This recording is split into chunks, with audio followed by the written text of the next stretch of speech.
श्री स्वामी समर्थ. तुम्हा सर्वांचं आपल्या चॅनलमध्ये मनापासून स्वागत आहे.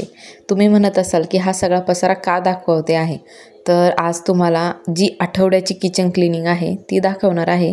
पण त्या म्हणजे गुरुचरित्र पारायण करायचं आहे, त्यासाठी घराची पूर्ण स्वच्छता चालू आहे आणि देवीची मूर्तीही लवकरच बसवायची आहे. तर त्याच्यामुळे ही संपूर्ण घराची क्लिनिंग चालू आहे. तर इथे मी एक सोल्युशन बनवून घेतलेलं आहे. तर त्यामध्ये डिटर्जंट आणि हे गरम पाणी घेतलेलं आहे बरं का. त्यामध्ये डिटर्जंट टाकलं आणि थोडंसं लिंबू, जे तुम्ही एकही टाकू शकता किंवा अर्ध लिंबूही टाका. मी इथे अर्ध लिंबू घेतलं होतं, कारण की अर्ध लिंबूनंही छान साफ होतं आणि मेन म्हणजे याने तेलकट डाग जे आहे तुमच्या डब्यावरचे, आपले कडप्प्यावरचे, ते लवकर निघतात. आणि हा आहे बेकिंग सोडा. तर मी बेकिंग सोडाही टाकला आणि ह्या सोल्युशनने संपूर्ण किचन आपलं जे डब्बे वगैरे ते पुसून घेणार आहेत. तर गुरुचरित्र पारायण करायचं आहे, तर म्हटलं की गुरुचरित्र पारायणाच्या आधी किचनची स्वच्छता करणं म्हणजेच घर मन दोन्ही पवित्र करणं आहे.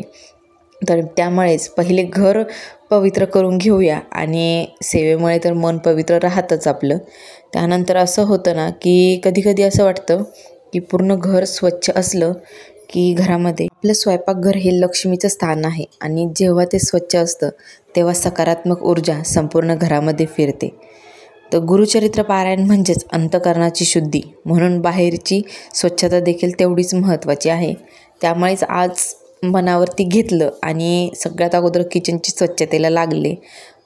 आणि आता लवकरच मी तुमच्यासोबत छोटे मोठे का होईना व्हिडिओ शेअर करणार आहे. तरी त्यानंतर डब्बे वगैरे पुसून घेतले आणि ह्या बरण्या ज्या की मी फ्लिपकार्टवरून मागवलेल्या आहे. 24 बरण्यांचा सेट आहे आणि छान दिसतात किचनमध्ये. कोणाला लिंक हवी असेल तर सांगा, नक्की लिंक देईल मी. आणि खूप छान वाटतं याने, या बरण्यांनी माझ्या किचनला अजूनच शोभा आली. त्यानंतर हे जे मांडणी आहे आपली, तीही मी सगळी स्वच्छ करून घेणार आहे. आणि आता आपला दत्त जयंतीच्या ज्या सेवा सुरू होणार आहे, गुरुचरित्र पारायण सुरू होणार आहे, त्या अगोदर किंवा त्यामध्ये सगळ्यांनी आपलं घर स्वच्छ करा. कारण की जिथे स्वच्छता आहे तिथेच लक्ष्मीचा वास असतो आणि स्वामी महाराजांनाही स्वच्छता प्रिय आहे, तिथे स्वामी सेवा स्वीकारतात. त्यामुळे आज मनावर घेतलं आणि बाळासोबत सगळं मॅनेज करणं खूप अवघड. आता पहिल्यासारखं काहीच राहिलं नाही आहे. म्हणजे पहिले कितीही काम केलं तरी काही वाटत नव्हतं, कारण की आता कसं होतं की काम करायला लागलं की मध्ये मध्ये बाळाला बघणं, त्यांना फिडिंग करणं, यातच खूप टाईम जातो. आणि एवढं किचन साफ करायला मला पूर्ण दिवस गेलेला आहे. जिथेही 1-1.5 तासाची स्वच्छता होती तिथे मी अख्खा पूर्ण दिवस गेला. कारण की मध्ये बाळाला बघणं होतं, त्याला झोपी घालणं, फिडिंग करणं, त्याच्यासोबत खेळणं. आणि आमच्याकडे एक भान आहे, 2 आहे, त्यामुळे आम्हाला थोडं कठीण जातं. पण असो, स्वामी समर्थांनी ताकद दिली आहे. स्वामींकडे इतके दिवस तेच मागत होतो आणि आता त्या गोष्टीचा कंटाळा करून चालणार नाही. स्वामींनी दिलं आहे म्हणजे मी असं झालं आहे, मी स्वामींना ओंजळभर मागितलं, त्यांनी मला आभाळभर दिलं आहे. तर असो, स्वामींच्या इच्छा मिळून राहणंही मला आवडतं. त्यानंतर जे काही मी भांडी वगैरे होती थोडीफार ती घासून घेतली.